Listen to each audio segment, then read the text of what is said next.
Quero falar para vocês hoje sobre a mensagem Homens andando como árvores. Jesus chegou a uma cidade da Galiléia chamada Betsaida, que era uma aldeia, um povoado, como a maioria das cidades da época de Jesus. Ela era a cidade de Filipe, Pedro e André, e ficava próxima a Cafarnaum. Jesus fez muitos milagres ali.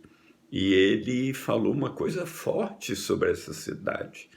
Ele começou a lançar em rosto as cidades onde se operou a maior parte dos seus prodígios, e não, porque elas não se arrependeram, e ele disse: ai de ti, Corazim, ai de ti, Betsaida, porque se em Tiro e em Sidom fossem feitos prodígios que em vós fizeram, há muito teriam se arrependido com saco e cinza.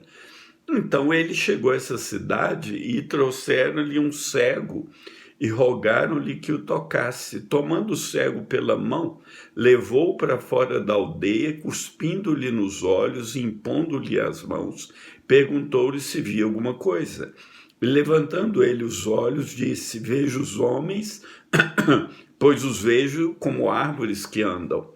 Depois disso, tornou a pôr-lhes as mãos sobre os olhos e o fez olhar para cima. E ele ficou restaurado e viu a todos claramente. E mandou-o para sua casa, dizendo: nem entres na aldeia, nem o digas a ninguém na aldeia. Então, esse caso é notável. Primeiro, que Jesus curou em duas etapas, não era por falta de poder de Jesus. Tem algo aqui que o Senhor quis ensinar, né? O fato dele ter curado o homem de duas vezes. Segundo, ele cuspiu nos olhos do homem e pôs a mão sobre ele a primeira vez. Podia parecer uma coisa meio nojenta, né? Na Bíblia, outra coisa, na Bíblia tem 7 cegos que Jesus curou, relatados. É claro que ele curou talvez centenas de cegos, mas estão registrados 7. E cada um foi de um modo diferente. Então Jesus não tem um padrão para curar, né? Ele curava desse modo. Hoje em dia, muita gente acha que se eu fizer isso e aquilo, então, como o outro fez, então a pessoa vai ser curada. E não flui, né? Porque Deus é Senhor, Ele é Senhor, ele faz o que Ele quer, como Ele quer, na hora que Ele quer. Né? Então, o fato até de Jesus ter curado ele de 2 etapas era muito interessante, né? Tem essas perguntas de Jesus, né? Como ele pergunta o homem aqui, né? Que Jesus pergunta? Se ele via alguma coisa. Tem essas perguntas que ele sabe a resposta, né? Mas ele pergunta: Adão, onde estás? Né? Ou para o outro, ele diz: que queres que eu te faça? Quando vem gritando: tem misericórdia de mim, o outro cego. Ou quando ele pergunta: de quem é essa imagem na moeda? Ou o batismo de João era do céu ou dos homens? É óbvio que ele sabia todas as respostas. Mas essas perguntas são instrumentos poderosos de Deus para posicionar-nos no lugar certo. E ele posicionou aquele homem no lugar, porque ele perguntou: você via alguma coisa? E ele via homens andando como árvores. Árvore não anda, não é só em livros de fantasia. Árvores não andam, só no Senhor dos Anéis, no Hobbit. Aqui na realidade da Terra elas não andam. Então o homem estava com uma visão distorcida, né? A visão dele estava parcialmente restaurada, né? Porque Jesus quer ensinar alguma coisa, quis ensinar para ele, ensina para nós. Quando a gente é tocado pelo Senhor, né, a gente precisa de responder, né? Porque ele toca uma vez, ele dá um sinal que ele está fazendo algo na sua vida, você precisa responder. Um exemplo, quando Jesus disse aos fariseus que eles examinavam as escrituras porque eles julgavam ter nelas a vida eterna e elas que testificavam a respeito dele. E eles não deram o segundo passo. Qual era o segundo passo? É que eles fossem a Cristo. E Jesus falou, e vocês não querem vir a mim para ter vida. Então, eles queriam a vida, examinavam as Escrituras, mas não ia a Cristo. Assim, é muita gente que fica na beira da conversão, né? Deus mostra a realidade da cruz, do pecado, do sangue derramado para nos perdoar, para nos justificar, e a pessoa não se arrepende.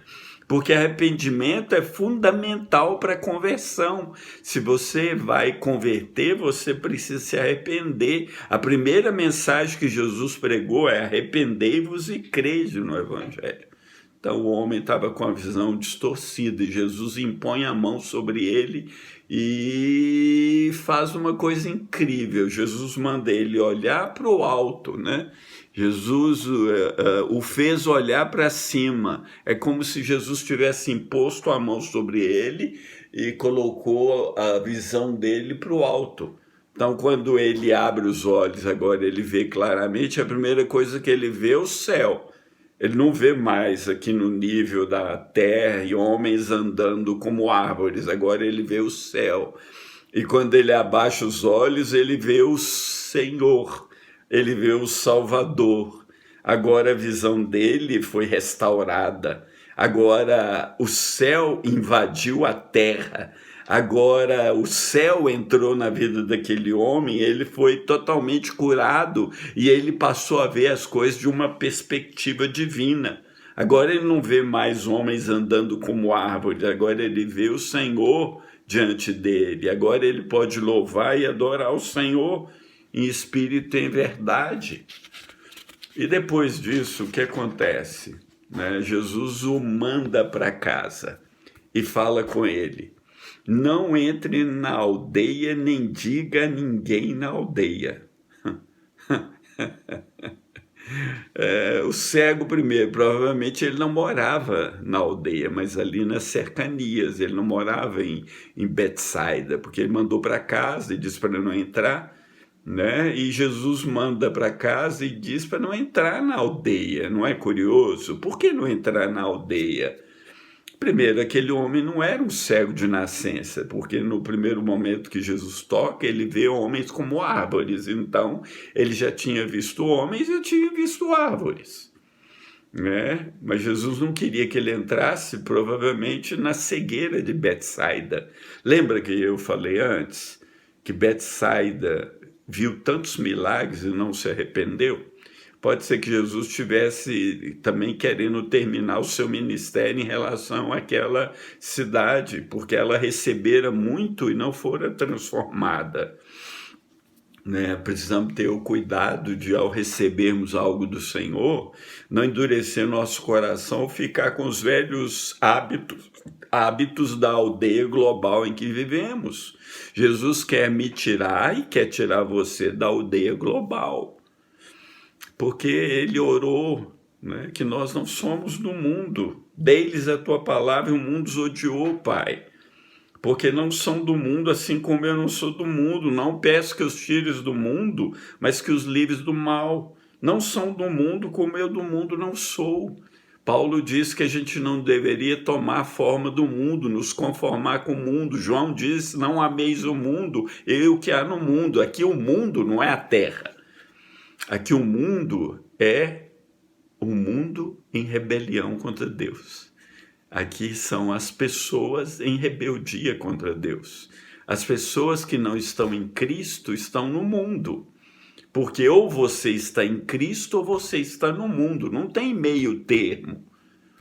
É como eu disse há um tempo atrás. Quando a pessoa morre, ela vai ou para o céu ou para o inferno. Não tem purgatório. Aqui também não tem meio termo. Ou você é de Cristo ou você não é de Cristo. Ou você segue a Cristo ou você segue o mundo. Ou você anda debaixo do Espírito de Deus e sob o poder e a graça de Deus. Ou você anda debaixo do espírito da desobediência que opera no mundo.